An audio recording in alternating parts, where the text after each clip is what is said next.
Elle avait tout perdu, mais le destin lui réservait une surprise inattendue. Enceinte et perdue, son courage l'a poussée à aller de l'avant. Un sans-abri est monté dans la voiture et l'impensable s'est produit. Préparez-vous pour une histoire pleine de rebondissements et d'émotions.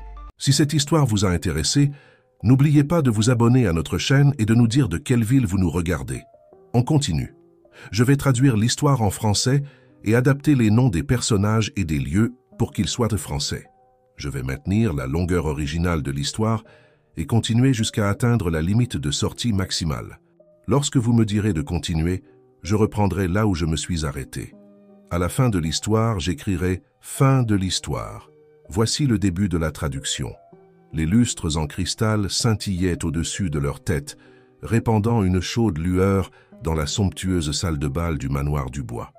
Amélie Leroy, une petite brune aux yeux noisettes déterminés, naviguait à travers la mer de robes de créateurs et de costumes sur mesure, équilibrant un plateau de flûte de champagne avec une aisance acquise. À 25 ans, elle n'était pas étrangère au monde du traiteur haut de gamme, ayant travaillé d'innombrables événements pour subvenir à ses besoins pendant ses études et au-delà. Alors qu'elle offrait des boissons aux invités, Amélie ne pouvait s'empêcher de ressentir le contraste saisissant entre son simple uniforme noir et le cadre extravagant. La famille Dubois était connue pour ses fêtes somptueuses, et le gala de charité de ce soir ne faisait pas exception. Les sols en marbre brillaient sous ses chaussures sensées et des œuvres d'art inestimables ornaient les murs.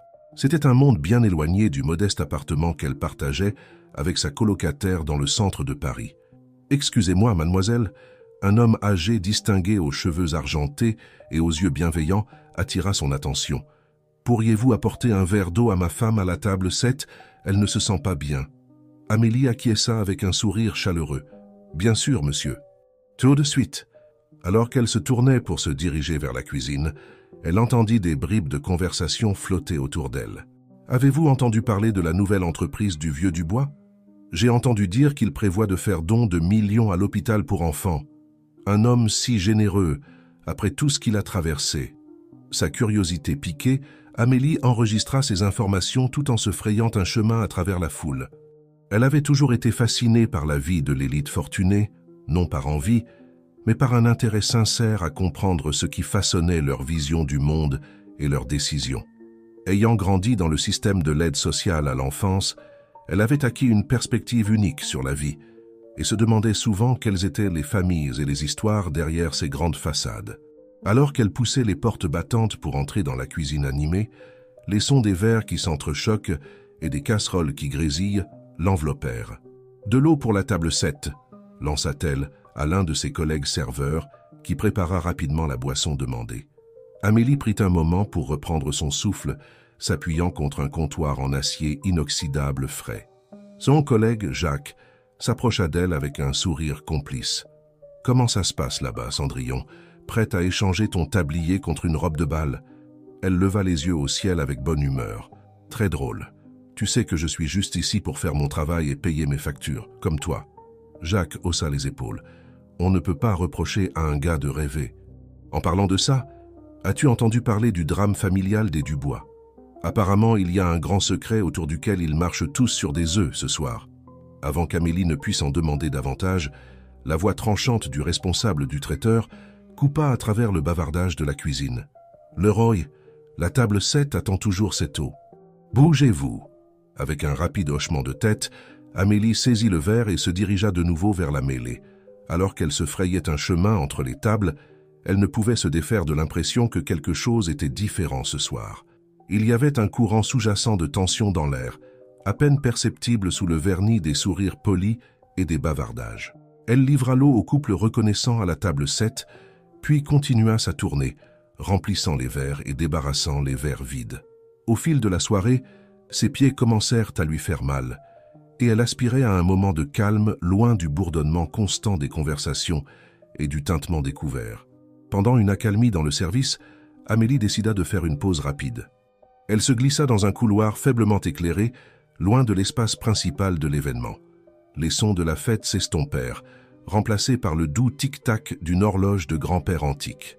Elle prit une profonde inspiration, savourant ce moment de solitude. Alors que ses yeux s'adaptaient à la lumière plus faible, Amélie se retrouva dans un corridor étroit, bordé de photographies encadrées. Curieuse, elle s'approcha pour les examiner. Il s'agissait apparemment de portraits de famille, retraçant la lignée des Dubois à travers les décennies. Elle sourit devant les modes et les coiffures changeantes, imaginant les histoires derrière chaque moment capturé. Soudain, son cœur manqua un battement. Au centre d'un cadre doré orné, un visage familier la regardait. Amélie cligna fort des yeux, certaine de se tromper. Mais en se penchant plus près, son souffle se coupa dans sa gorge. La photographie montrait une jeune fille, pas plus de 6 ou 7 ans, avec des yeux noisettes indéniables et une constellation de taches de rousseur sur le nez. Les mêmes yeux et taches de rousseur qu'Amélie voyait chaque matin dans le miroir. Le même sourire à fossettes qui lui avait valu le surnom de rayon de soleil dans sa première famille d'accueil. C'était elle. Il n'y avait aucun doute là-dessus. L'esprit d'Amélie s'emballa, essayant de donner un sens à ce qu'elle voyait. Comment sa photo d'enfance pouvait-elle se retrouver accrochée dans la maison de l'une des familles les plus riches de Paris? Elle avait toujours su qu'elle avait été adoptée, mais ses parents n'avaient jamais mentionné de lien avec les Dubois. En fait, ils avaient toujours souligné à quel point ils avaient eu de la chance de la trouver par le biais du système de l'aide sociale à l'enfance. Des milliers de questions inondèrent ses pensées. Était-ce une sorte d'erreur? Une coïncidence bizarre? Ou y avait-il une vérité cachée sur son passé qu'elle n'avait jamais connue? Avant qu'elle ne puisse traiter les implications, le bruit de pas approchant la ramena brutalement à la réalité. Paniquée, Amélie se redressa et lissa son tablier, essayant d'avoir l'air de simplement prendre un moment pour admirer les œuvres d'art. « Ah, je vois que vous avez trouvé notre galerie familiale », gronda une voix profonde derrière elle. Amélie se retourna pour se retrouver face à face avec nul autre que Guillaume Dubois lui-même, le patriarche aux cheveux argentés de la famille et l'hôte du gala de ce soir. « Je suis tellement désolée, monsieur », balbutia Amélie, ses joues rougissant. « Je prenais juste une pause rapide et j'ai été distraite par les belles photographies. Je ne voulais pas m'imposer. » Monsieur Dubois balaya ses excuses d'un geste de la main avec un sourire bienveillant. « Pas besoin de vous excuser, ma chère. Ces vieilles photos sont faites pour être admirées. Bien que je doive dire, vous semblez particulièrement captivée par celle-ci. » Il fit un geste vers le cadre qui avait attiré l'attention d'Amélie. Pendant un moment, Amélie envisagea de se confier à lui, de partager la découverte impossible qu'elle venait de faire. Mais quelque chose la retint. Un instinct affûté par des années dans le système de l'aide sociale à l'enfance l'avertit d'être prudente. Au lieu de cela, elle força un sourire poli. « C'est un beau portrait. La petite fille a une expression si joyeuse. » Les yeux de M. Dubois semblèrent s'assombrir un instant. Un éclair d'une émotion qu'Amélie ne put tout à fait déchiffrer. « Oui, en effet. Un rappel de temps plus simple. » Il s'éclaircit la gorge. « Eh bien, je suis sûr que vous avez des tâches à accomplir. Je ne vais pas vous retenir. » Amélie acquiesça, reconnaissante pour le congé. « Bien sûr, monsieur, merci pour votre compréhension. » Elle se tourna pour partir, son esprit encore sous le choc de ce qu'elle avait vu. Alors qu'elle retournait vers la salle de bal animée, les pensées d'Amélie étaient un tourbillon. Elle accomplissait mécaniquement les gestes de son travail, mais son attention était entièrement focalisée sur le mystère qui venait de se présenter à elle. Elle savait une chose avec certitude. Sa vie ne serait plus jamais la même après ce soir. À chaque instant qui passait, une détermination grandissait en elle.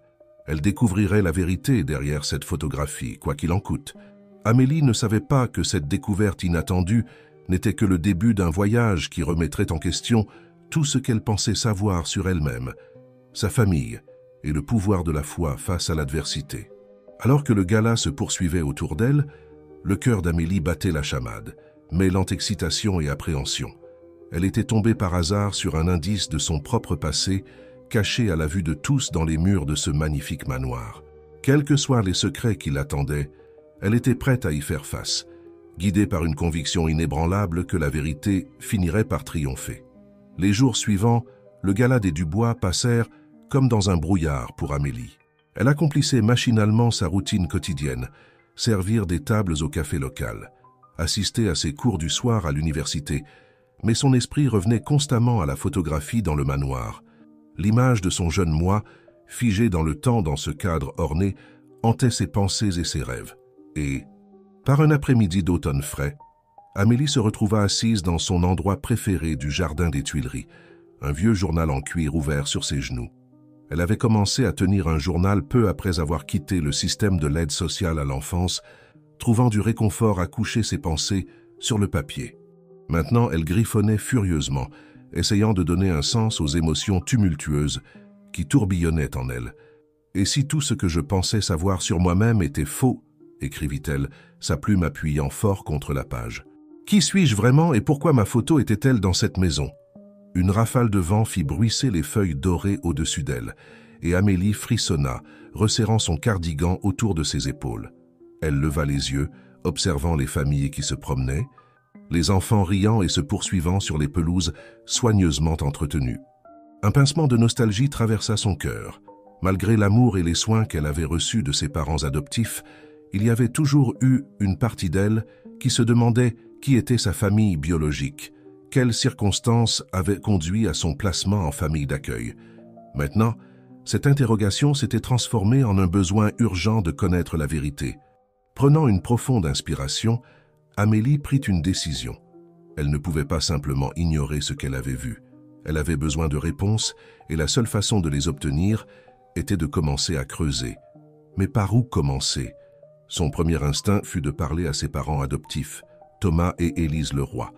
Ils avaient toujours été ouverts au sujet de son adoption, mais maintenant, Amélie ne pouvait s'empêcher de se demander s'il y avait plus dans l'histoire que ce qu'ils avaient à partager. Elle sortit son téléphone, son pouce flottant au-dessus de leurs coordonnées. Après un moment d'hésitation, elle appuya sur « Appeler ». « Amélie, ma chérie !» La voix chaleureuse d'Élise emplit la ligne. Quelle agréable surprise, tout va bien. Amélie déglutit difficilement, soudain incertaine de la façon d'aborder le sujet. « Salut, maman. Oui, tout va bien. Je voulais juste te poser une question sur mon adoption, quelque chose à laquelle j'ai pensé récemment. » Il y eut une pause à l'autre bout de la ligne, si brève qu'Amélie crut presque l'avoir imaginée. « Bien sûr, ma chérie. Que voudrais-tu savoir ?» Prenant une profonde inspiration, Amélie se lança. « Je me demandais si vous saviez quoi que ce soit sur ma famille biologique, n'importe quoi qui pourrait me relier à une famille riche à Paris. » Le silence qui suivit fut assourdissant. Quand Élise parla enfin, sa voix était soigneusement mesurée. « Amélie, ma chérie, nous t'avons toujours dit tout ce que nous savions. Tu nous es venue par le système de l'aide sociale à l'enfance quand tu avais 7 ans. Les travailleurs sociaux n'avaient aucune information sur ta famille biologique au-delà de ce que nous t'avons déjà partagé. » Le cœur d'Amélie s'effondra. Elle avait espéré, irrationnellement peut-être, que ses parents auraient un élément d'information caché qui expliquerait tout. « Je sais, maman. Je pensais juste qu'il y avait peut-être quelque chose que vous auriez pu oublier de mentionner. » Le ton d'Élise s'adoucit. « Ma chérie, quelque chose se passe-t-il? Tu sais que tu peux nous parler de tout, n'est-ce pas ?» Pendant un moment, Amélie envisagea de parler à sa mère de la photographie de l'étrange rencontre avec Monsieur Dubois, mais quelque chose la retint. Jusqu'à ce qu'elle en comprenne davantage, elle ne voulait pas inquiéter ses parents ou leur donner de faux espoirs. « Non, il ne se passe rien. J'ai juste beaucoup pensé à mon passé dernièrement. »« Merci, maman. Je t'aime. » Après avoir terminé l'appel, Amélie se rassit sur le banc, se sentant plus confuse que jamais. Si ses parents adoptifs ne savaient vraiment rien d'un lien avec les Dubois, alors comment sa photo avait-elle atterri dans cette maison? Alors que le soleil commençait à se coucher, projetant de longues ombres à travers le jardin, Amélie rentra chez elle, dans le petit appartement qu'elle partageait avec sa colocataire, Sophie. Le cosy 2 pièces en location était bien loin du faste du manoir Dubois, mais il avait toujours été un havre de paix pour Amélie. Sophie, une rousse pleine de vie avec un penchant pour les théories du complot, était étalée sur le canapé. Quand Amélie entra, son ordinateur portable précairement équilibré sur ses genoux, elle leva les yeux quand Amélie entra, ses yeux verts pétillants d'excitation. « Te voilà. J'ai fait quelques recherches sur les Dubois comme tu me l'as demandé. Tu ne croiras pas ce que j'ai découvert. » Le cœur d'Amélie s'emballa alors qu'elle laissait tomber son sac et se précipitait vers le canapé. « Qu'as-tu trouvé ?» Sophie tourna son ordinateur portable, révélant une page web remplie de vieux articles de journaux. « Alors, écoute ça. Il y a environ 20 ans, il y a eu un énorme scandale impliquant la famille Dubois. Apparemment, le frère cadet de Guillaume Dubois, Jacques, et sa femme ont disparu dans des circonstances mystérieuses. Ils n'ont jamais été retrouvés, mais toutes sortes de rumeurs circulaient, Détournement de fonds, liaison secrète, tout y passait. Amélie se pencha plus près, ses yeux parcourant les gros titres. C'est horrible. Mais quel rapport avec moi? La voix de Sophie baissa pour devenir un chuchotement conspirateur. C'est là que ça devient intéressant. Jacques et sa femme avaient une fille qui a disparu en même temps. Elle aurait à peu près ton âge maintenant. La pièce sembla tourner autour d'Amélie, alors que les implications des paroles de Sophie s'imposaient à elle. Était-ce possible? Était-elle l'enfant Dubois perdu depuis longtemps? Non, dit Amélie, secouant fermement la tête. C'est fou, Sophie, il doit y avoir une autre explication. Sophie haussa les épaules, fermant son ordinateur portable. Peut-être, mais tu dois admettre, c'est une sacrée coïncidence. Ta photo dans leur maison, la fille disparue, tout concorde. Amélie s'effondra sur le canapé, son esprit tourbillonnant. Elle avait demandé à Sophie de se renseigner sur les Dubois, espérant trouver un petit indice qui pourrait expliquer la photographie. Au lieu de cela, elle était tombée sur un mystère bien plus grand et plus complexe qu'elle n'aurait pu l'imaginer. « Que suis-je censé faire de cette information ?» demanda Amélie, plus à elle-même qu'à Sophie. Sa colocataire tendit la main, serrant la sienne de manière rassurante. « Tu n'as pas à faire quoi que ce soit pour l'instant, mais si tu veux continuer à creuser, je suis là pour t'aider. On va comprendre ça ensemble, d'accord ?» Amélie acquiesça, reconnaissante du soutien de son amie. Alors que la nuit s'épaississait dehors, derrière les fenêtres de leur appartement, elle se retrouva à fixer son reflet dans la vitre assombrie. Les mêmes yeux noisettes et taches de rousseur qu'il avait été regardés depuis cette photographie dans le manoir Dubois semblaient maintenant contenir 1000 questions sans réponse. Qui était-elle vraiment? Et qu'était-il arrivé à la famille à laquelle elle avait peut-être appartenu autrefois? Alors qu'elle se préparait pour aller au lit ce soir-là, le regard d'Amélie tomba sur le petit collier en croix suspendu à sa lampe de chevet, un cadeau de sa mère adoptive pour ses 18 ans.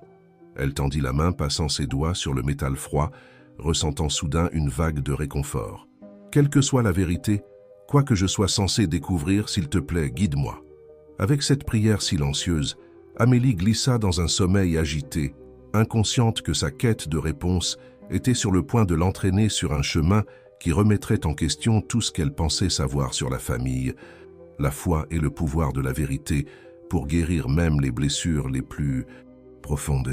« Donne-moi la force !» murmura-t-elle, fermant les yeux.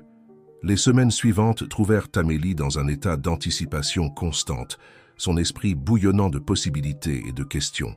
Le jour, elle allait à travers les motions de sa vie normale, servant du café au bistrot, assistant à ses cours et faisant du bénévolat au centre communautaire local. Mais à chaque moment libre, elle se retrouvait attirée par le mystère de son passé. Un samedi matin frais, Amélie se tenait devant les imposantes grilles de la propriété Dubois, son cœur battant dans sa poitrine. Elle avait débattu de cette décision pendant des jours, déchirée entre son besoin brûlant de réponse et sa peur de l'inconnu. Finalement, elle avait décidé que la seule façon d'avancer était de confronter directement la source. Prenant une profonde inspiration, elle appuya sur le bouton de l'interphone. « Résidence Dubois », répondit une voix nette. Amélie déglutit difficilement. « Bonjour, je m'appelle Amélie Leroy, j'espérais pouvoir parler à monsieur Guillaume Dubois. C'est à propos du gala de charité d'il y a quelques semaines. » Il y eut une pause, et pendant un moment, Amélie pensa qu'elle serait renvoyée. Puis, à sa surprise, les grilles commencèrent à s'ouvrir. « Monsieur Dubois va vous recevoir.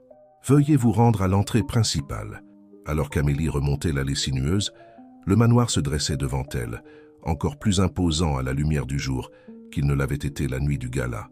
Des jardins soigneusement entretenus s'étendaient dans toutes les directions, en contraste frappant avec le quartier modeste où elle avait grandi. À la porte d'entrée, elle fut accueillie par un majordome au visage sévère qui la conduisit à travers un dédale de pièces opulentes jusqu'à un bureau lambrissé. Guillaume Dubois était assis derrière un bureau massif, ses cheveux argentés soigneusement coiffés, ses yeux bleus perçants fixés sur Amélie alors qu'elle entrait. « Mademoiselle Leroy, dit-il, sa voix neutre. À quoi dois-je cette visite inattendue ?» Amélie prit une profonde inspiration, se calmant. « Monsieur Dubois, je m'excuse pour cette intrusion, mais j'avais besoin de vous parler de quelque chose que j'ai vu au gala. Dans le couloir, il y avait une photographie. »« Ah !» interrompit Dubois, son expression illisible. « La galerie de portraits de famille. Vous sembliez très intéressé par ces vieilles photos. »« Oui, » poursuivit Amélie, sa voix gagnant en force. « Une photographie en particulier. Monsieur, je sais que cela peut sembler fou, mais j'ai vu une photo de moi enfant dans cette galerie. J'ai besoin de savoir comment elle est arrivée là et ce que cela signifie. Pendant un long moment, Dubois ne dit rien, son regard scrutant Amélie comme s'il essayait de lire ses pensées les plus profondes. Puis, à sa surprise, il eut un petit rire. « Ma chère, je pense que vous devez vous tromper. Ces photographies sont toutes de membres de la famille Dubois, remontant sur des générations. Peut-être avez-vous vu une photo de quelqu'un qui vous ressemble. » Amélie secoua fermement la tête. « Non, monsieur Dubois, je suis certaine que c'était moi. Je me reconnaîtrais n'importe où, et je n'ai jamais eu aucun lien avec votre famille. Du moins, pas que je sache. » L'expression de Dubois se durcit presque imperceptiblement. « Mademoiselle Leroy, je ne sais pas ce que vous sous-entendez, mais je peux vous assurer qu'il y a eu un malentendu. Maintenant, si vous voulez bien m'excuser, j'ai une journée chargée devant moi. » Il se leva, signalant clairement la fin de la conversation. Mais Amélie n'était pas prête à abandonner si facilement. « S'il vous plaît, monsieur Dubois, je n'essaie pas de causer des problèmes. Je veux juste comprendre s'il y a la moindre chance que cette photographie soit liée à mon passé, à ma famille biologique. »« Assez !» La voix de Dubois résonna brusquement, faisant sursauter Amélie. Il sembla regretter immédiatement son éclat, son ton s'adoucissant. « Je suis désolé, mademoiselle Leroy, mais je pense qu'il est préférable que vous partiez maintenant. Quoi que vous pensiez avoir vu, je peux vous assurer que cela n'a rien à voir avec vous ou votre famille. » Stupéfaite par ce brusque congé, Amélie se retrouva escortée hors du bureau par le majordome qui l'avait fait entrer. Alors qu'elle redescendait l'allée, son esprit s'emballait. La réaction de Dubois avait été étrange, pour le moins qu'on puisse dire. S'il n'y avait vraiment rien derrière ses soupçons, pourquoi s'était-il montré si agité? Perdue dans ses pensées, Amélie faillit entrer en collision avec un jeune homme qui remontait l'allée. Il la stabilisa d'une main douce sur son bras, ses yeux verts emplis d'inquiétude. « Je suis tellement désolée, » balbutia Amélie, embarrassée. L'homme sourit chaleureusement. « Pas de mal, vous allez bien? Vous semblez un peu secouée. » Quelque chose dans son attitude bienveillante fit hésiter Amélie. « Je vais bien, merci, je viens d'avoir une étrange rencontre avec monsieur Dubois. » Les sourcils de l'homme se levèrent. « Avec mon oncle? À quel sujet ?» Les yeux d'Amélie s'écarquillèrent. « Votre oncle? Vous êtes un Dubois ?» Il acquiesça, tendant la main. « Daniel Dubois. »« Et vous êtes ?»« Amélie Leroy, » répondit-elle, serrant sa main. Par impulsion, elle ajouta. « Je suppose que vous ne savez rien des photographies dans la galerie familiale ?» L'expression de Daniel devint pensive. « La galerie ? Bien sûr, je l'ai vue de nombreuses fois. Pourquoi demandez-vous ?» Amélie hésita puis décida de tenter sa chance. « Il y a une photographie là-bas qui... Eh bien, elle me ressemble exactement quand j'étais enfant. Mais votre oncle insiste sur le fait que c'est impossible. » À sa surprise, Daniel ne rejeta pas immédiatement son affirmation.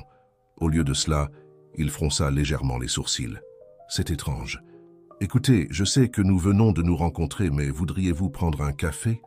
Peut-être pourriez-vous m'en dire plus à ce sujet, et je pourrais peut-être aider à éclaircir la situation. » Amélie savait qu'elle devait être prudente, mais quelque chose dans le visage ouvert et honnête de Daniel lui donnait envie de lui faire confiance. De plus, c'était peut-être sa meilleure chance d'obtenir de vraies réponses. « Ce serait génial, merci. » Alors qu'ils marchaient ensemble vers un café voisin, Amélie sentit une lueur d'espoir.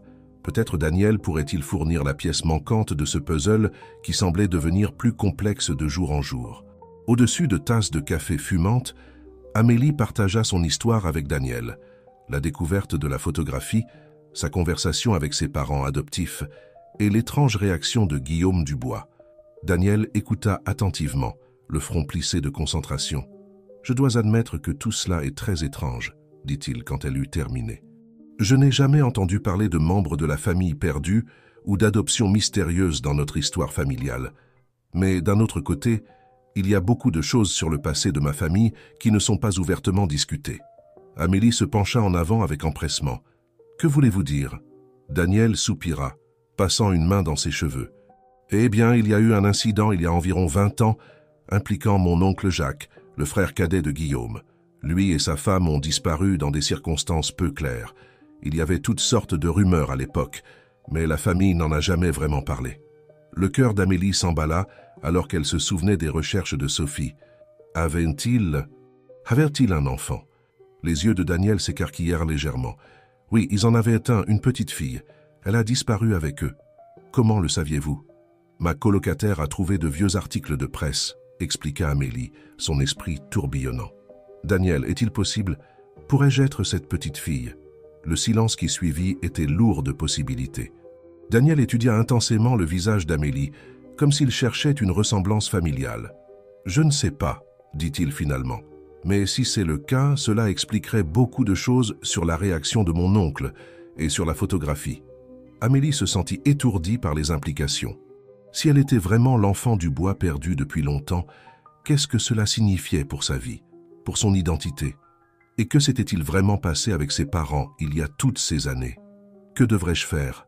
demanda-t-elle, à moitié à elle-même et à moitié à Daniel. Il tendit la main à travers la table, serrant doucement sa main. « Nous allons comprendre cela ensemble, Amélie. Je ne peux pas l'expliquer, mais j'ai l'impression que je suis censé vous aider dans cette affaire. Si vous êtes prête à me faire confiance, je pense savoir par où nous pouvons commencer à chercher de vraies réponses. » Amélie regarda dans les yeux verts sincères de Daniel et ressentit une vague de gratitude.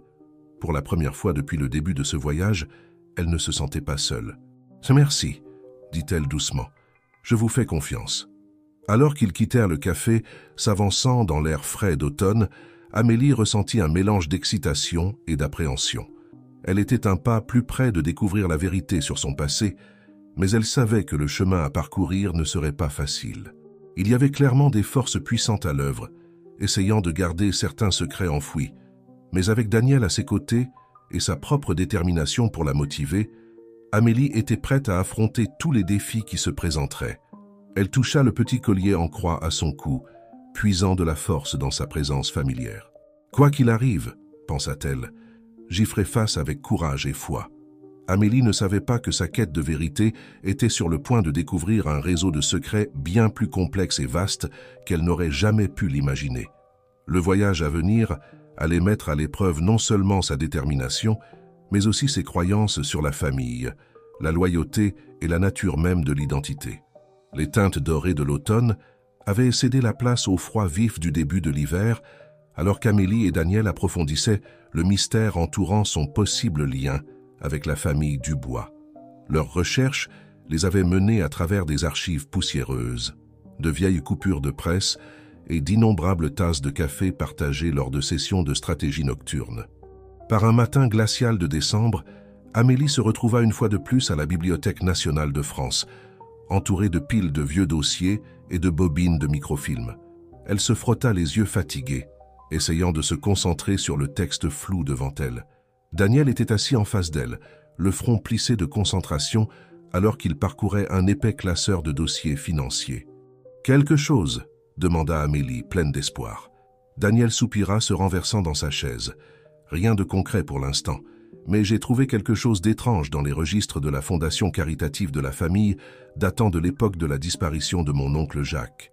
Il y a eu un retrait important et inexpliqué, juste quelques jours avant qu'il ne disparaisse avec sa famille. » Amélie se redressa. « À quel point important ?»« Plusieurs millions d'euros, » répondit Daniel, sa voix basse. « Ce n'est pas concluant, mais cela suggère que quoi qu'il se soit passé, cela a peut-être été planifié à l'avance. » Les implications planaient lourdement dans l'air entre eux. Au cours des dernières semaines, Amélie avait appris à faire implicitement confiance à Daniel. Son soutien indéfectible et sa détermination à découvrir la vérité avaient été une source constante de force pour elle. Mais elle savait que chaque nouvelle information qu'il découvrait le forçait aussi à affronter des vérités inconfortables sur sa propre famille. « Je suis désolée, » dit doucement Amélie, tendant la main à travers la table pour serrer la sienne. « Je sais que cela ne peut pas être facile pour vous. » Daniel parvint à esquisser un petit sourire. « Ne vous excusez pas. Si vous êtes vraiment ma cousine, alors je veux connaître la vérité autant que vous. Et même si vous ne l'êtes pas, eh bien, vous méritez des réponses de toute façon. » Leurs regards se croisèrent, et Amélie sentit un frisson dans sa poitrine qui n'avait rien à voir avec le mystère en cours. Elle détourna rapidement les yeux, se concentrant à nouveau sur les documents devant elle. « Oh !» s'exclama-t-elle soudainement, rapprochant une coupure de journal jauni. « Daniel, regardez ça. C'est un article sur un incendie dans une clinique privée juste en dehors de Paris, daté de quelques mois après la disparition de votre oncle. » Daniel se pencha, parcourant l'article. « La retraite des pins », lut-il à haute voix. « Je n'en ai jamais entendu parler. Il est dit ici que c'était un établissement médical privé qui s'occupait de clients fortunés recherchant la discrétion, » continua Amélie, son excitation grandissante. L'incendie a détruit la plupart des dossiers, mais il y avait des rumeurs de pratiques irrégulières et de possibles dissimulations. Les yeux de Daniel s'écarquillèrent. « Vous ne pensez pas? Ça vaut la peine d'enquêter, » termina Amélie. « Si votre oncle essayait de cacher quelque chose, ou quelqu'un, un endroit comme celui-là serait parfait. » Alors qu'ils rassemblaient leurs documents pour partir, un sentiment d'anticipation remplissait l'air. Ils étaient sur quelque chose, tous deux pouvaient le sentir. Mais aucun n'était préparé à la chaîne d'événements que leur découverte allait déclencher. Plus tard dans la soirée, Amélie était assise en tailleur sur son lit, son ordinateur portable ouvert devant elle, alors qu'elle discutait par vidéo avec ses parents adoptifs.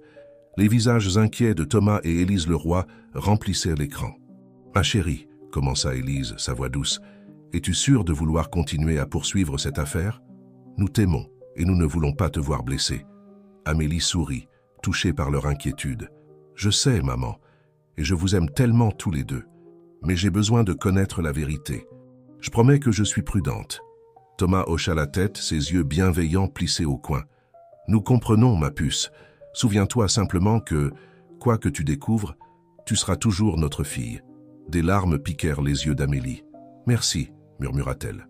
Après avoir terminé l'appel, elle resta assise en silence pendant un moment, submergée par la gratitude pour l'amour inconditionnel de ses parents adoptifs. Quelles que soient ses racines biologiques, elle savait qu'elle avait été bénie d'avoir une vraie famille. Un léger coup à la porte de sa chambre la tira de ses pensées. « Entrez » appela-t-elle.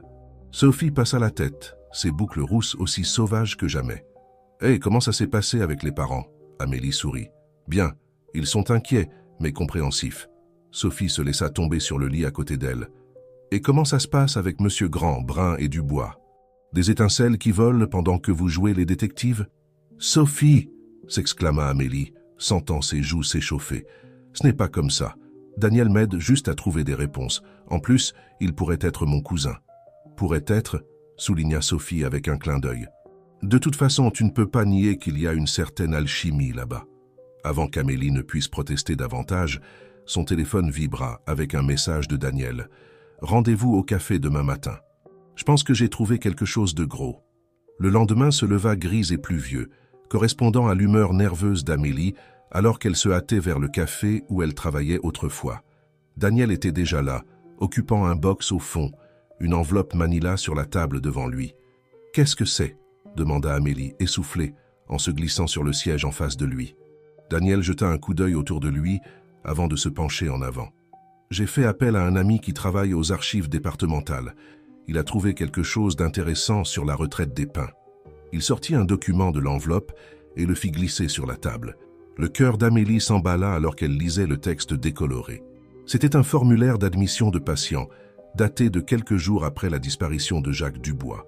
Le nom sur le formulaire avait été caviardé, mais il y avait une note dans la marge qui glaça le sang d'Amélie. « JD cas spécial, confidentialité totale requise. »« Cela doit concerner votre oncle, » murmura Amélie.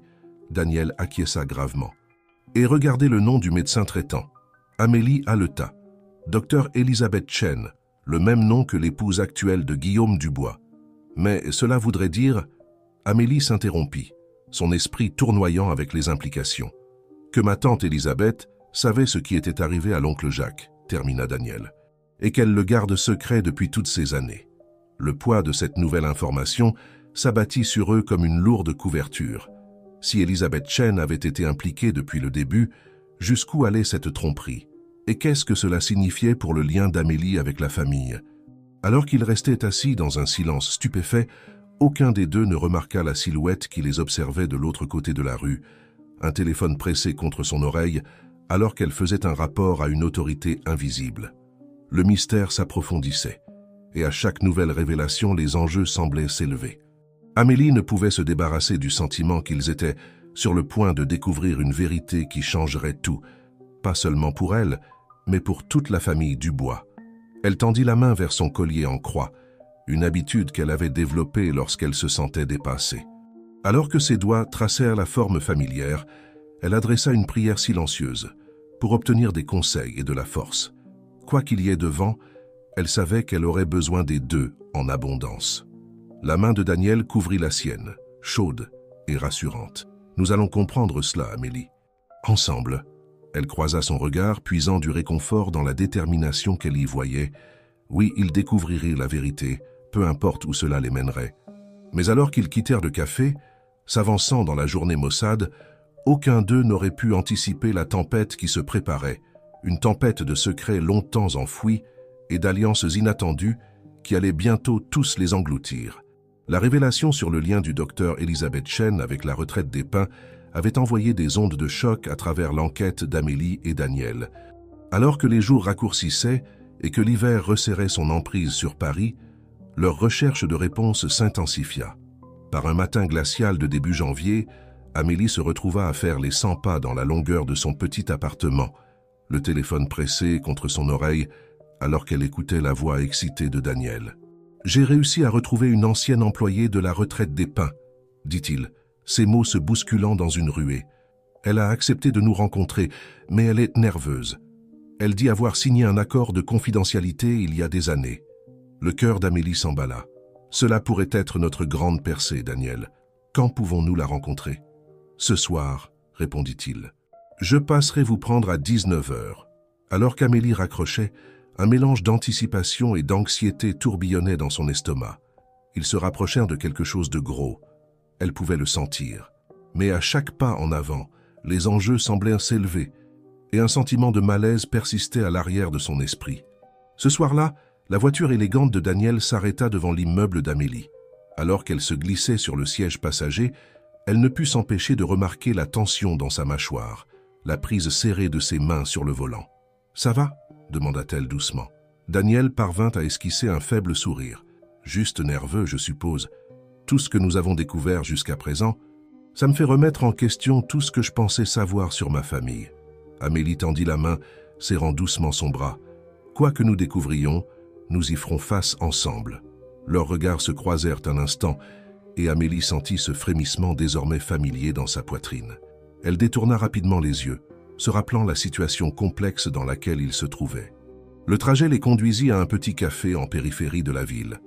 En entrant, Daniel fit un signe de tête vers un box d'angle où une femme d'âge moyen était assise, ses doigts tapotant nerveusement contre une tasse fumante. « Madame Renaud ?»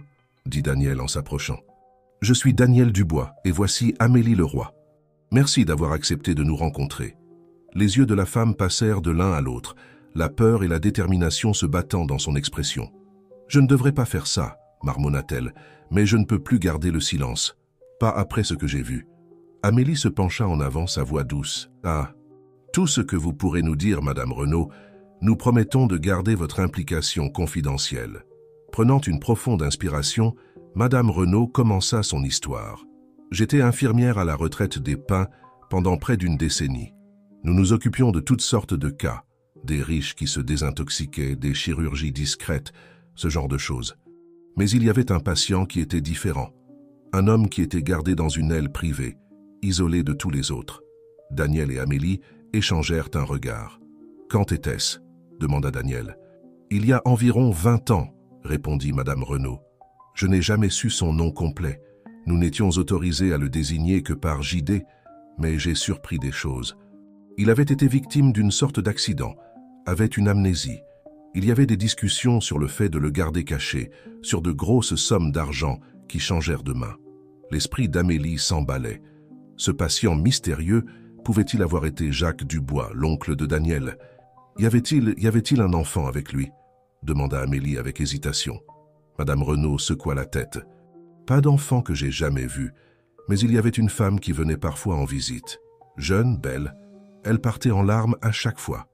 Alors que Madame Renaud poursuivait son histoire, peignant un tableau de secrets et de possibles coercitions, Amélie sentit un frisson lui parcourir l'échine.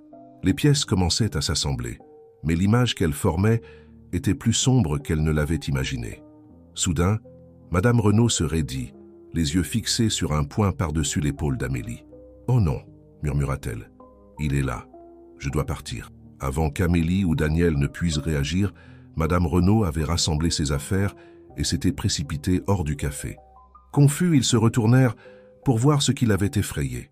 Là, debout juste à l'entrée, se trouvait Guillaume Dubois. Ses yeux bleus perçants se fixèrent sur eux, une tempête d'émotions traversant son visage. Colère, peur et quelque chose qui ressemblait presque à du regret. « Oncle Guillaume, » dit Daniel en se levant, « que fais-tu ici ?» La voix de Guillaume Dubois était basse et contrôlée lorsqu'il s'approcha de leur table. « Je pense qu'il est temps que nous ayons une discussion, tous ensemble. Il y a des choses que vous devez savoir, des choses que j'aurais dû vous dire à tous les deux il y a longtemps. » Le cœur d'Amélie battait la chamade, alors qu'elle regardait alternativement Daniel et son oncle. C'était le moment vers lequel ils avaient travaillé, pourtant elle se sentait terriblement mal préparée pour les révélations à venir. « Pas ici, » poursuivit Guillaume, jetant un coup d'œil autour du café. « Venez à la maison, Elisabeth sera là. » Il est temps que la vérité éclate. Alors qu'ils suivirent Guillaume jusqu'à sa voiture qui attendait, Amélie eut l'impression de se tenir au bord d'un précipice. Quoi qu'il soit sur le point d'apprendre, allait tout changer. Son passé, son avenir, son identité même. Le trajet jusqu'au manoir Dubois se passa dans un silence tendu. L'esprit d'Amélie tourbillonnait de questions et de possibilités. Elle tendit la main vers son collier en croix, puisant de la force dans sa présence familière. Alors qu'ils remontaient la longue allée, la grande maison se dressant devant eux, Amélie sentit la main de Daniel se glisser dans la sienne. Elle la serra avec gratitude, puisant du réconfort dans sa présence. À l'intérieur, ils furent conduits au bureau de Guillaume, la même pièce où Amélie l'avait confronté des semaines auparavant. Cette fois, cependant, Elisabeth Chen-Dubois était également présente, ses traits élégants crispés par l'inquiétude. « Asseyez-vous, s'il vous plaît, » dit Guillaume, faisant un geste vers les chaises devant son bureau. Alors qu'il s'exécutait, il se versa un verre d'une main légèrement tremblante. « Oncle Guillaume, » commença Daniel, « que se passe-t-il? Que sais-tu sur la disparition de mon père? Et quel rapport cela a-t-il avec Amélie ?» Guillaume prit une longue gorgée de son verre avant de le reposer lourdement. « C'est une longue histoire compliquée, dont je ne suis pas fier. Mais vous méritez de connaître la vérité. » Il se tourna vers Amélie, ses yeux remplis d'un mélange de culpabilité et de quelque chose qui ressemblait presque à de la tendresse. « Vous aviez raison à propos de la photographie, ma chère. C'est bien vous. Vous êtes la fille de Jacques et Catherine, ma nièce. » Ces mots frappèrent Amélie comme un coup physique.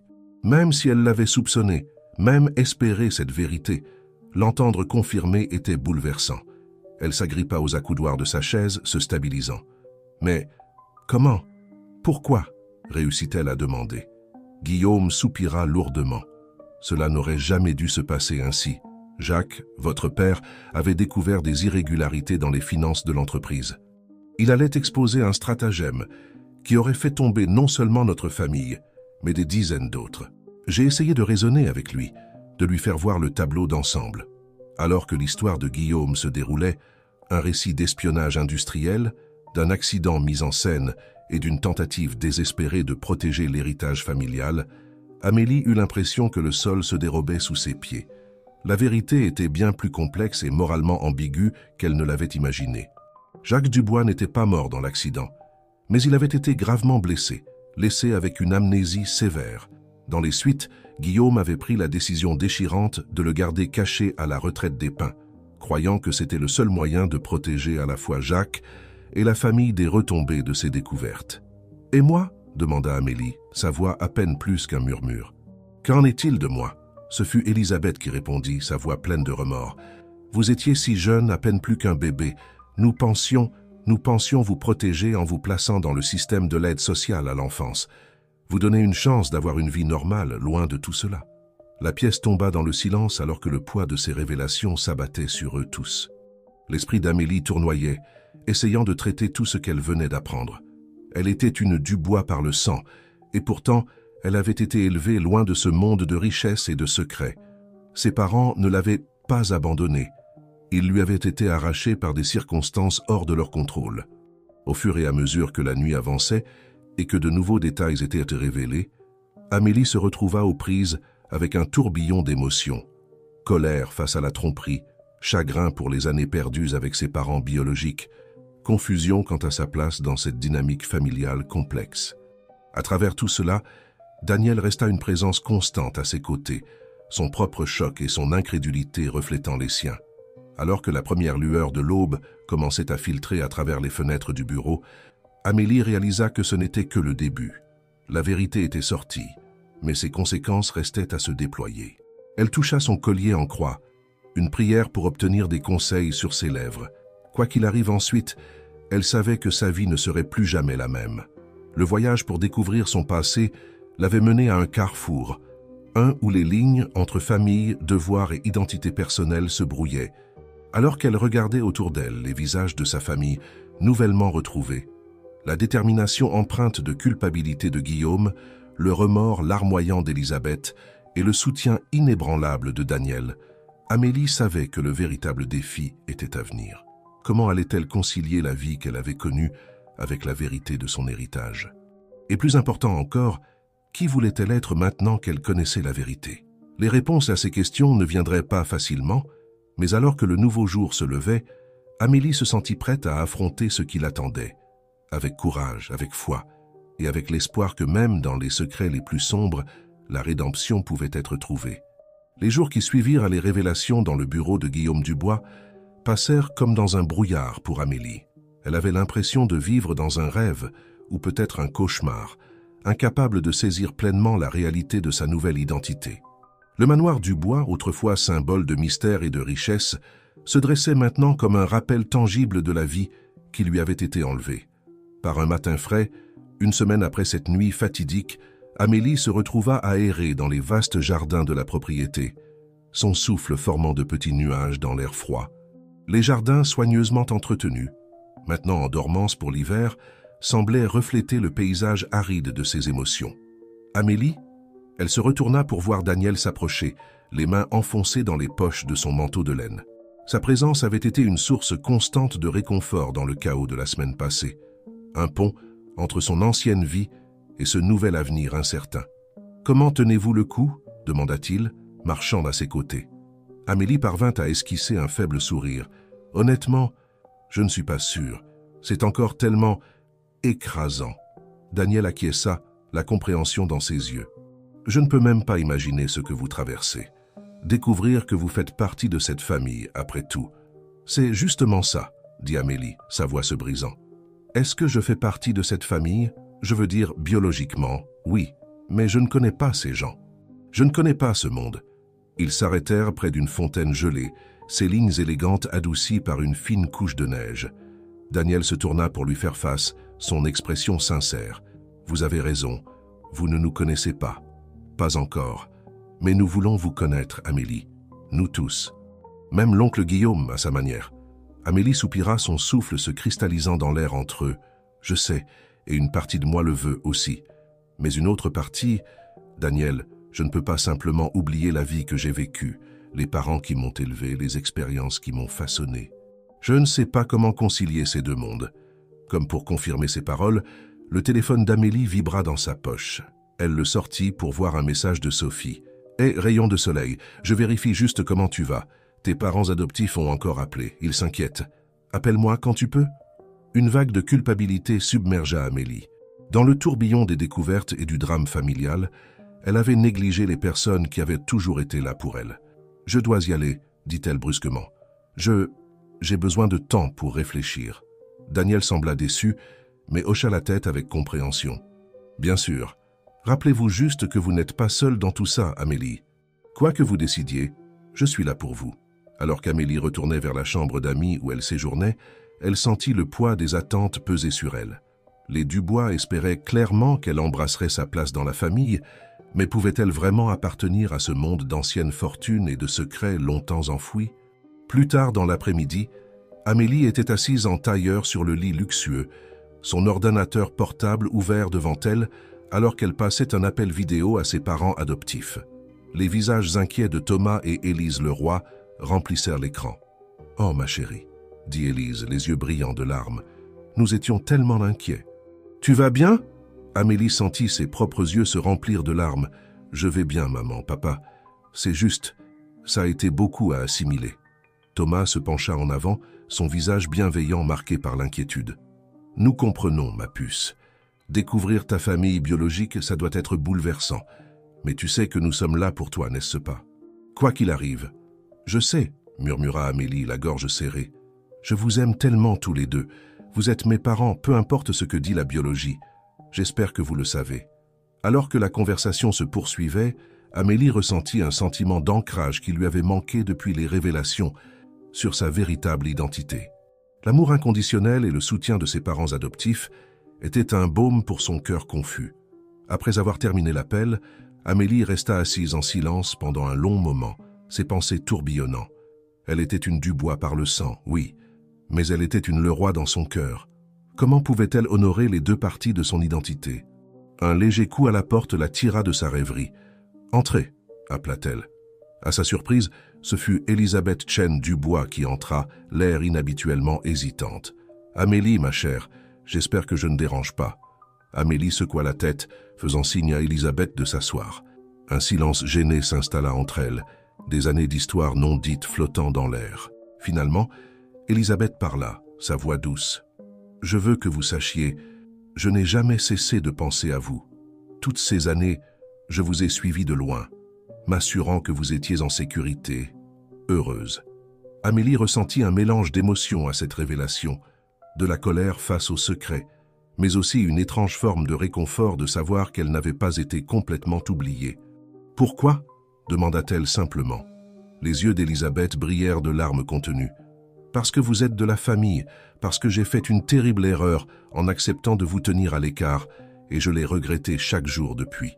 Je sais que je n'ai aucun droit de demander votre pardon, mais j'espère qu'un jour nous aurons la chance d'apprendre à nous connaître. » Alors qu'Elisabeth parlait, Amélie sentit sa résistance initiale s'adoucir.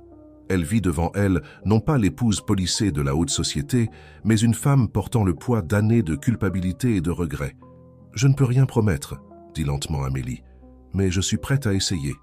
À apprendre à vous connaître, à comprendre. Ce ne sera pas facile, mais vous avez raison, nous sommes une famille. » Le sourire d'Elisabeth était larmoyant mais sincère. « C'est plus que je n'aurais pu espérer. Merci, Amélie. » Alors qu'Elisabeth partait, Amélie sentit un changement subtil en elle. La colère et la confusion qui avaient été ses compagnes constantes depuis qu'elle avait appris la vérité commençaient à céder la place à autre chose, un espoir prudent, peut-être. Une volonté d'explorer ce nouveau chapitre de sa vie. Ce soir-là, Amélie se dirigea vers le bureau de Guillaume Dubois, son cœur battant mais sa résolution ferme. Elle le trouva à son bureau, l'air plus vieux et plus vulnérable qu'elle ne l'avait jamais vu. « Oncle Guillaume », dit-elle, le titre sonnant encore étrangement sur sa langue. « Je pense qu'il est temps que nous parlions de mon père. » Guillaume leva les yeux, la surprise et un éclair de peur traversant son visage. « Votre père? Amélie, j'ai besoin de tout savoir. » Interrompit doucement Amélie. « Sur l'accident, sur la retraite des Pins. Et surtout, j'ai besoin de savoir s'il y a une chance. Est-il toujours en vie ?» La question resta suspendue dans l'air entre eux, chargée de possibilités et d'appréhension. Les épaules de Guillaume s'affaissèrent, comme si le poids de ses secrets était finalement trop lourd à porter. « Amélie, » commença-t-il, sa voix lourde d'émotion, « il y a quelque chose que vous devez savoir à propos de votre père, quelque chose que j'aurais dû vous dire dès le début. » Alors que Guillaume commençait à parler, Amélie sentit son monde basculer une fois de plus. La vérité, semblait-il, avait de nombreuses couches, et elle commençait à peine à les peler. Quoique Guillaume soit sur le point de révéler, elle savait que cela changerait tout, encore une fois. Mais cette fois, Amélie était prête. Elle avait l'amour de sa famille adoptive pour l'ancrer, le soutien de Daniel pour la fortifier, et son propre sens grandissant de l'identité pour la guider. Quoi qu'il advienne ensuite, elle l'affronterait avec courage et un cœur ouvert. Alors que la nuit s'approfondissait dehors, derrière les fenêtres du bureau, Amélie écoutait attentivement, son esprit s'emballant avec les implications des paroles de Guillaume.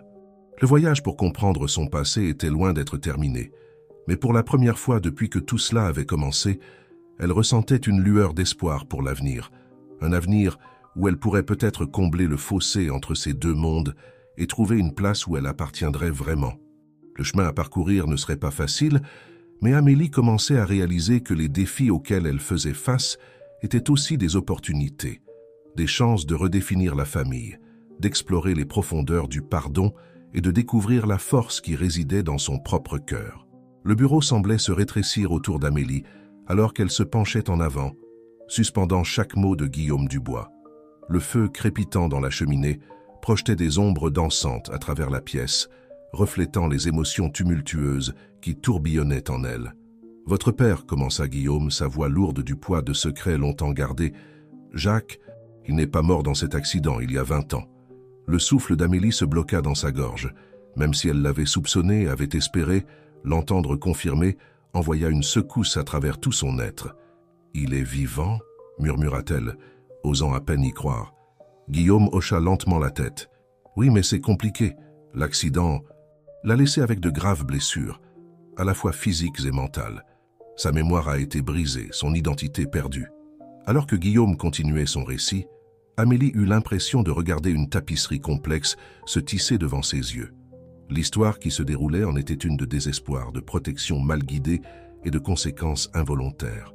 Jacques Dubois avait effectivement découvert des irrégularités financières au sein de l'entreprise familiale. Mais la vérité était bien plus complexe qu'une simple malversation d'entreprise. Il était tombé sur un réseau d'intrigues internationales impliquant des personnalités puissantes qui ne reculeraient devant rien pour garder leurs secrets enfouis. « Je pensais le protéger, » dit Guillaume, ses yeux implorant la compréhension. « En le gardant caché à la retraite des Pins, je croyais sauver sa vie, et par extension, la vôtre et celle de votre mère. » L'esprit d'Amélie tournoyait. « Mais toutes ces années, pourquoi ne m'avez-vous rien dit? Rien dit à personne. » Les épaules de Guillaume s'affaissèrent. La peur, au début. Peur de ceux qui avaient orchestré l'accident. Et puis, au fil du temps, peur des conséquences de mes propres actions. J'avais créé un mensonge si complexe que je ne voyais pas de moyen d'en sortir, qui ne détruirait pas tout, notre famille, notre héritage, la vie d'innombrables personnes innocentes liées à notre entreprise. Un lourd silence s'abattit entre eux. Les émotions d'Amélie se battaient en elle, colère face aux années de tromperie, joie à la connaissance que son père vivait, et une profonde tristesse douloureuse pour tout ce qui avait été perdu. « Où est-il maintenant » demanda-t-elle finalement, sa voix à peine plus qu'un murmure. La réponse de Guillaume envoya un autre choc à travers son système. « Il est ici, Amélie. Il a été ici tout ce temps. » Les jours suivants passèrent dans un tourbillon de bouleversements émotionnels et de révélations surprenantes. Amélie apprit que son père, Jacques Dubois, vivait dans une aile isolée du manoir depuis des années, ses soins supervisés par une petite équipe médicale de confiance dirigée par Elisabeth. La première fois qu'Amélie le vit, son cœur faillit s'arrêter. Jacques Dubois était assis dans une pièce ensoleillée, sa silhouette autrefois puissante, maintenant mince et voûtée. Ses yeux, si semblables aux siens, avaient une expression vide qui témoignait des luttes mentales qu'il affrontait encore. « Papa ?» dit doucement Amélie, s'approchant avec prudence. Jacques leva les yeux, une lueur de quelque chose, de reconnaissance peut-être, traversant son visage. « Est-ce que je vous connais ?» Les larmes jaillirent aux yeux d'Amélie. « C'est moi, papa. C'est Amélie, ta fille. » Au cours des semaines suivantes, Amélie partagea son temps entre apprendre à connaître son père et lutter avec les implications de tout ce qu'elle avait appris. Elle travailla avec les médecins de Jacques, participa à ses séances de thérapie et passa des heures simplement assise avec lui, lui parlant de sa vie et guettant tout signe de l'homme qu'il avait été autrefois. Les progrès étaient lents et souvent frustrants. Il y avait des jours où Jacques semblait la reconnaître, ses yeux s'illuminant de l'amour d'un père. D'autres jours, il se retirait en lui-même, perdu dans le brouillard de son esprit endommagé. À travers tout cela, Daniel resta un soutien indéfectible. Il passa du temps avec Amélie et Jacques, partageant des histoires de l'oncle qu'il avait à peine connu et aidant à combler le fossé entre le passé et le présent. Un après-midi frais, alors qu'Amélie et Daniel marchaient dans les jardins après une séance de thérapie particulièrement difficile avec Jacques, elle se tourna vers lui, les larmes aux yeux. « Comment je fais ça, Daniel? Comment je construis une relation avec un père qui ne se souvient même pas de moi la plupart du temps ?» Daniel prit sa main, son contact chaud et réconfortant. « Avec patience et amour, Amélie. De la même façon que vous avez abordé tout le reste dans cette situation folle. Vous êtes la personne la plus forte que je connaisse. » Amélie parvint à esquisser un sourire larmoyant. « Je ne me sens pas très forte. »« Mais vous l'êtes, » insista Daniel. « Vous avez fait face à chaque révélation, chaque défi avec grâce et détermination. Et vous n'êtes pas seul dans tout ça. Nous sommes tous là pour vous, moi, l'oncle Guillaume, la tante Elisabeth. Même vos parents adoptifs ont été incroyables. » C'était vrai. Thomas et Élise Leroy avaient été incroyablement solidaires, visitant le manoir du bois pour rencontrer Jacques et offrant leur amour inconditionnel à Amélie alors qu'elle naviguait dans cette nouvelle réalité. Alors que les semaines devenaient des mois, de petits mais significatifs changements commencèrent à se produire. Jacques commença à avoir plus de jours lucides, ses souvenirs se reconstituant lentement. Il commença à poser des questions sur le passé, sur l'enfance d'Amélie, sur la femme qu'il avait aimée et perdue. Ce fut lors d'un de ces moments de clarté que Jacques lâcha une autre bombe qui allait une fois de plus changer le cours de la vie d'Amélie. « Ta mère », dit-il, sa voix plus forte qu'Amélie ne l'avait jamais entendue. Je pense qu'elle pourrait être encore en vie. » Amélie eut l'impression que le sol s'était dérobé sous ses pieds. « Quoi?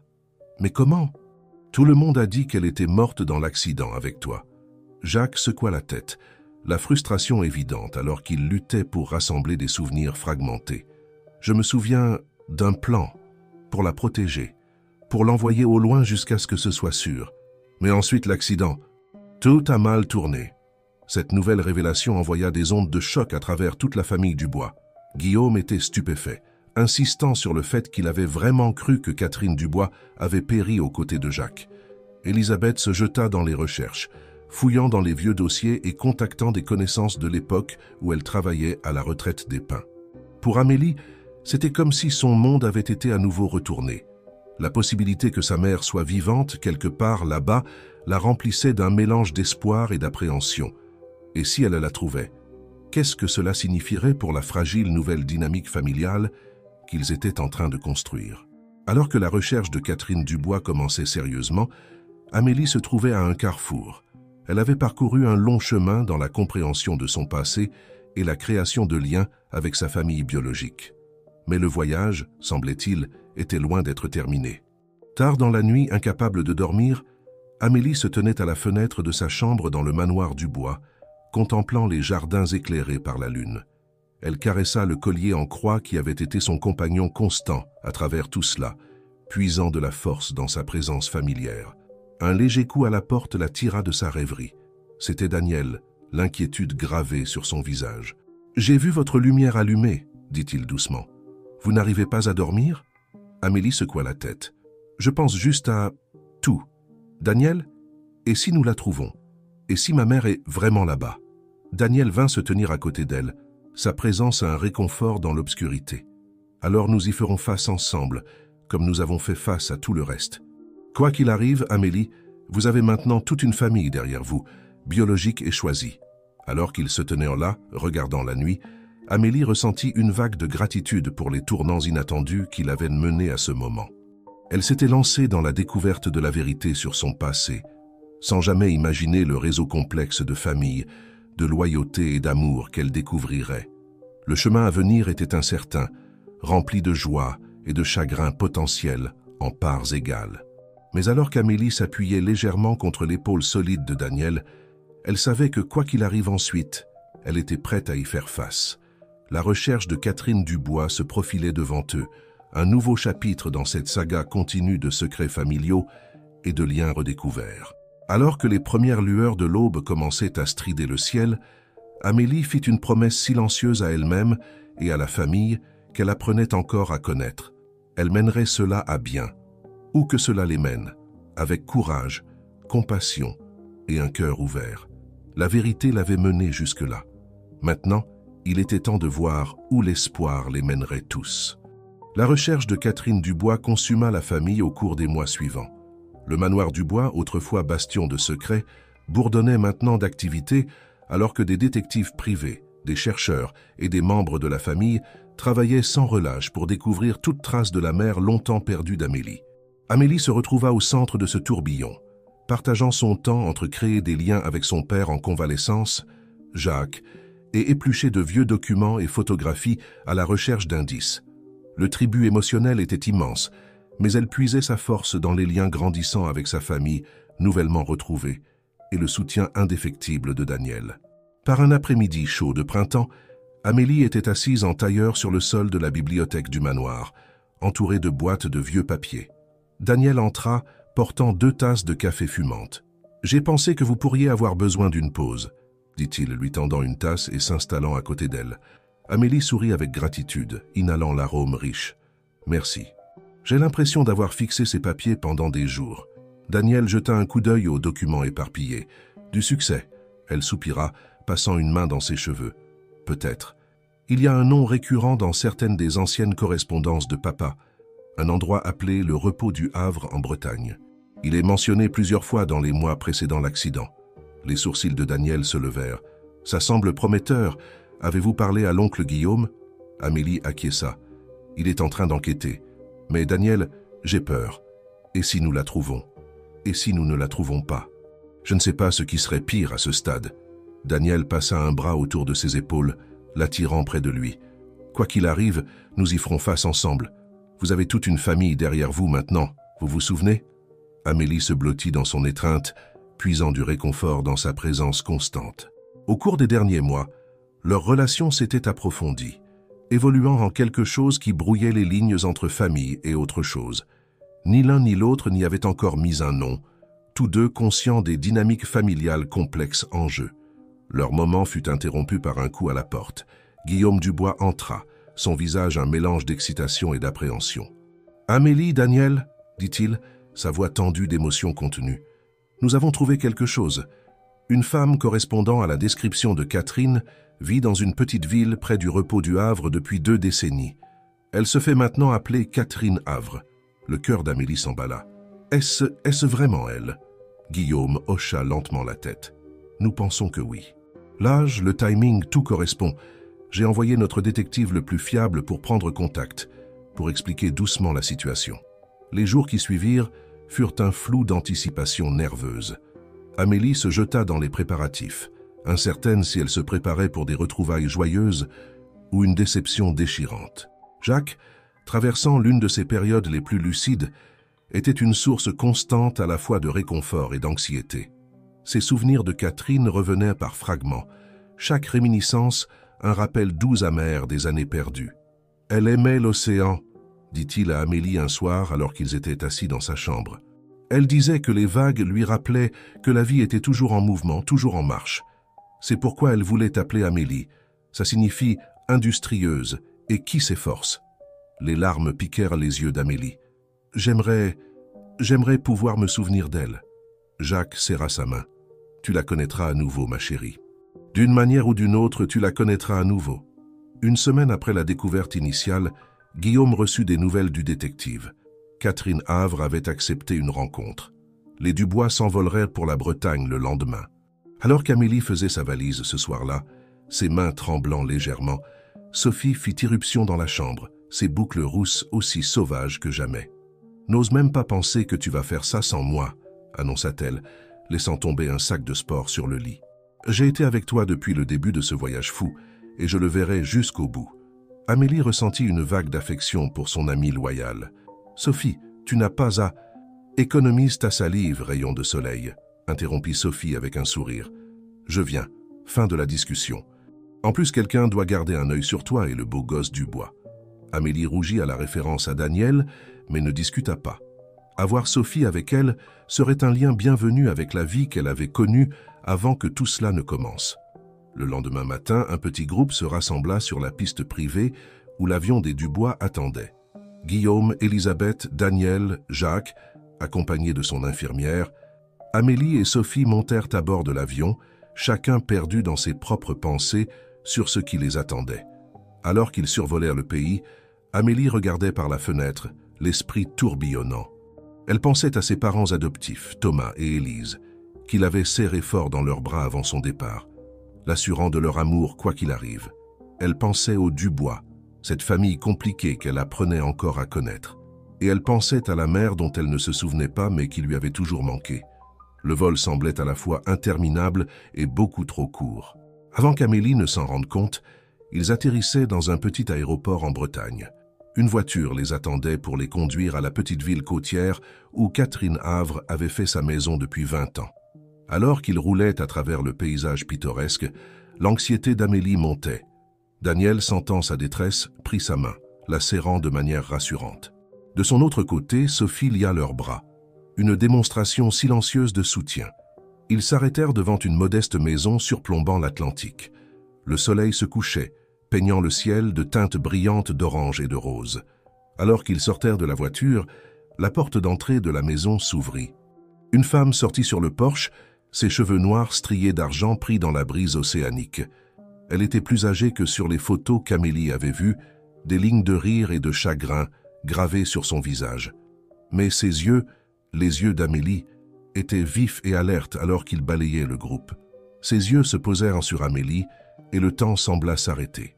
Mère et fille restèrent figées, séparées par des mètres de pelouse et des décennies d'absence, pourtant connectées par un fil invisible qui avait résisté à la séparation, à la tromperie et à la marche implacable du temps.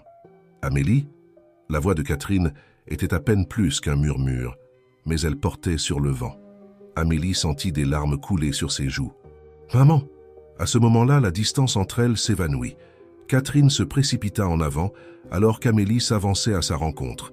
Elles entrèrent en collision dans une étreinte qui était à la fois désespérée, incrédule et pleine d'amour. « Mon bébé !» sanglota Catherine, serrant Amélie fort. « Ma belle-fille, je suis tellement désolée.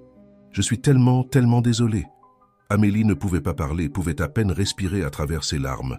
Elle se contenta de s'accrocher, sentant pour la première fois les bras de la mère qu'elle avait désiré toute sa vie. Les autres regardèrent les retrouvailles avec un mélange de joie et d'appréhension. Jacques, soutenu par son infirmière, fit un pas hésitant en avant, ses yeux ne quittant jamais le visage de Catherine. Catherine leva les yeux, ses yeux s'écarquillant de choc. « Jacques, est-ce vraiment toi ?» La complexité des émotions qui passèrent entre le couple longtemps séparé était presque palpable. Il y avait de l'amour là, oui, mais aussi de la douleur, de la confusion et le poids des années perdues. Alors que le soleil plongeait sous l'horizon, projetant de longues ombres sur la pelouse, le groupe se dirigea vers la maison. L'air était chargé de questions non posées et de peurs non exprimées. Mais il y avait aussi un sentiment de possibilité, de ponts longtemps crus brûlés étant lentement, prudemment reconstruits. Amélie se retrouva assise entre ses parents biologiques, chacun tenant une de ses mains. Daniel était assis en face d'elle, son regard constant un rappel de la force qu'elle avait trouvée en elle-même tout au long de ce voyage. Sophie était perchée à proximité, un lien avec la vie qu'Amélie avait connue avant. Alors que Catherine commençait à parler, à expliquer les événements qui avaient conduit à leur séparation et ces années de clandestinité, Amélie ressentit un curieux sentiment de paix s'installer sur elle. La route à venir ne serait pas facile. Il y avait des blessures à guérir, des confiances à reconstruire, et une dynamique familiale comme aucune qu'elle n'aurait pu imaginer à naviguer. Mais pour la première fois depuis le début de ce voyage, Amélie se sentait vraiment entière. Elle avait trouvé les pièces manquantes de son passé et ce faisant avait découvert des forces et des connexions qu'elle ne savait pas posséder. Alors que la nuit s'approfondissait et que la conversation coulait, tissant ensemble les fils séparés de leur vie en une nouvelle tapisserie complexe, Amélie réalisa que ce n'était pas une fin, mais un commencement. Le mystère de ses origines avait été résolu, mais la véritable aventure, celle de forger un avenir qui honorerait toutes les parties de son identité, ne faisait que commencer. Avec sa famille nouvellement trouvée l'entourant et le son de l'océan lui rappelant que la vie était toujours en mouvement, toujours allant de l'avant, Amélie se sentit prête à affronter tous les défis qui l'attendaient. La vérité les avait tous libérés, et maintenant il était temps de voir où cette liberté les mènerait. Un an s'était écoulé depuis ce jour fatidique, sur la côte bretonne où le monde fragmenté d'Amélie avait enfin commencé à se reconstituer. Les saisons changeantes avaient apporté avec elles une guérison progressive, une reconstruction prudente de relations longtemps crues perdues. Par une chaude soirée d'été, les vastes jardins du manoir Dubois bourdonnaient d'activité. Des guirlandes lumineuses scintillaient dans les arbres, et l'air était rempli des sons de rires et de conversations. C'était le 26e anniversaire d'Amélie, et pour la première fois de sa vie, elle le célébrait entourée à la fois de sa famille adoptive et de sa famille biologique.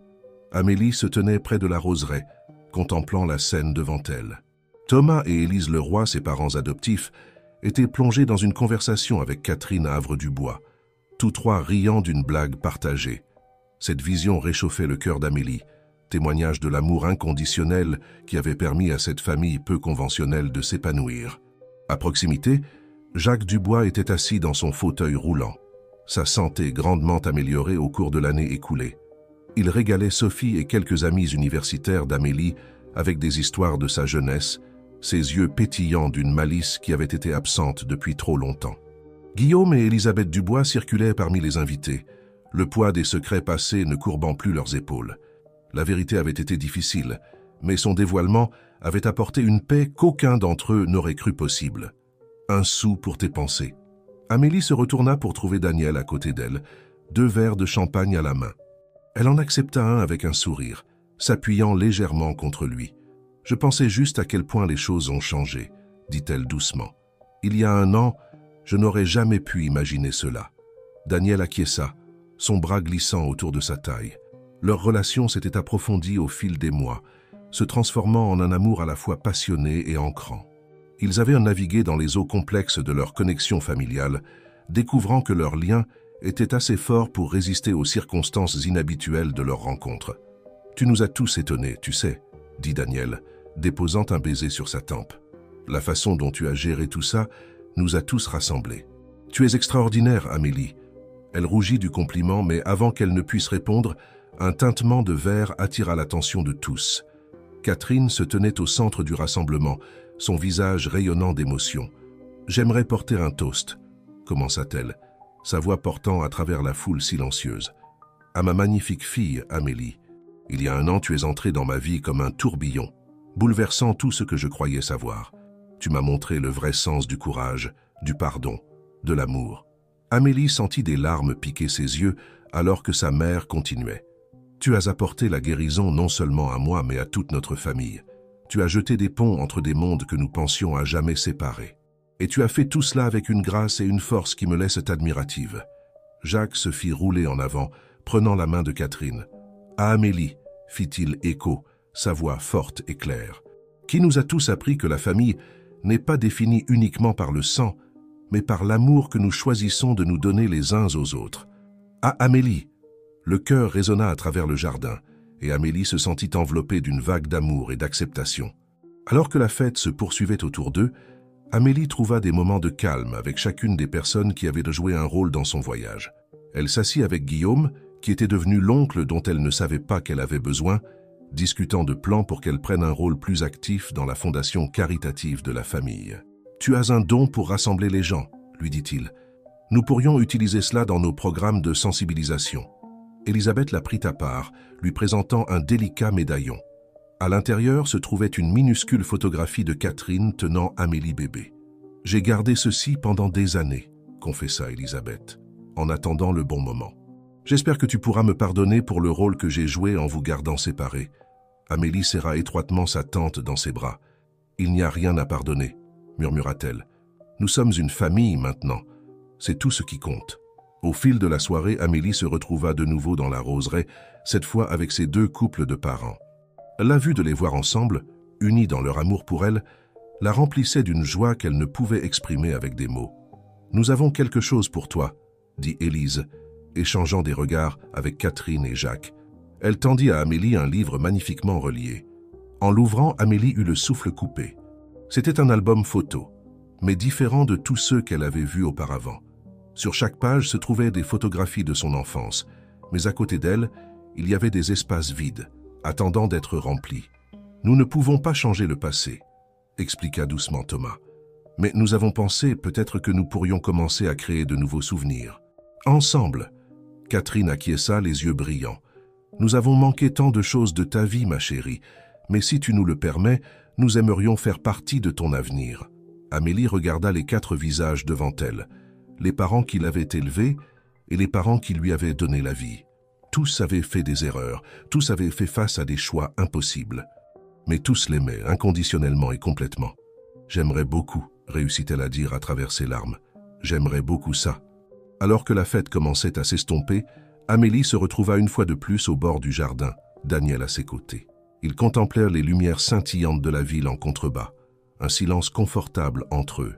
« Alors », dit finalement Daniel, une pointe de nervosité dans sa voix. « Quelle est la prochaine étape pour Amélie le roi du bois?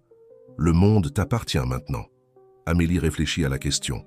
L'année écoulée avait été un tourbillon de découvertes, de retrouvailles et de guérisons.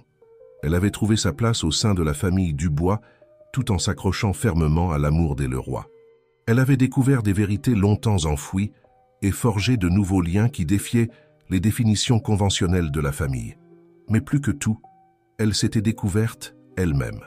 La force qu'elle possédait, la capacité de pardonner, l'aptitude à aimer sans limite, c'étaient là les véritables cadeaux de son voyage. « Je ne suis pas sûre », répondit-elle honnêtement. « Mais quoi qu'il arrive ensuite, je sais que je ne l'affronterai pas seule. » La main de Daniel trouva la sienne, leurs doigts s'entrelaçant. « Jamais », promit-il. Alors que les derniers invités partaient et que la nuit d'été les enveloppait comme une chaude étreinte, Amélie ressentit un profond sentiment de paix s'installer sur elle. Le mystère de son passé avait été résolu, mais l'aventure de son avenir ne faisait que commencer. Elle pensa à l'album photo attendant d'être rempli de nouveaux souvenirs. Elle pensa à la fondation du bois et au bien qu'elle pourrait y faire. Elle pensa aux dimanches paresseux avec sa famille recomposée, aux vacances qui seraient désormais 2 fois plus joyeuses, à un amour avec Daniel qui grandissait chaque jour. Amélie toucha le collier en croix qui pendait toujours à son cou, un rappel constant de la foi qui l'avait guidée à travers les moments les plus sombres. Elle adressa une prière silencieuse de gratitude pour les détours qui l'avaient menée à ce moment. La vérité l'avait effectivement libérée, libre d'aimer, libre de pardonner, libre d'embrasser toutes les parties complexes et belles d'elle-même et de sa famille peu conventionnelle. Alors qu'elle se tenait au seuil de ce nouveau chapitre de sa vie, Amélie se sentait prête pour tous les défis et toutes les joies qui l'attendaient, car elle avait découvert la vérité la plus importante de toutes, que l'amour, sous toutes ses formes, était la force la plus puissante de l'univers. Et avec l'amour comme boussole, Amélie savait qu'elle pourrait traverser n'importe quelle tempête et célébrer chaque triomphe que la vie lui réservait. Alors que les premières lueurs de l'aube commençaient à peindre le ciel, Amélie et Daniel retournèrent vers la maison, main dans la main. Le manoir du bois, autrefois symbole de mystère et de secret, se dressait maintenant comme un phare d'espoir et de nouveaux commencements. Amélie s'arrêta sur le seuil, jetant un dernier regard au jardin où ces mondes avaient finalement fusionné en un tout beau et complexe. Avec un sourire sur les lèvres et l'amour dans le cœur, elle franchit la porte, prête à écrire le prochain chapitre de sa vie extraordinaire.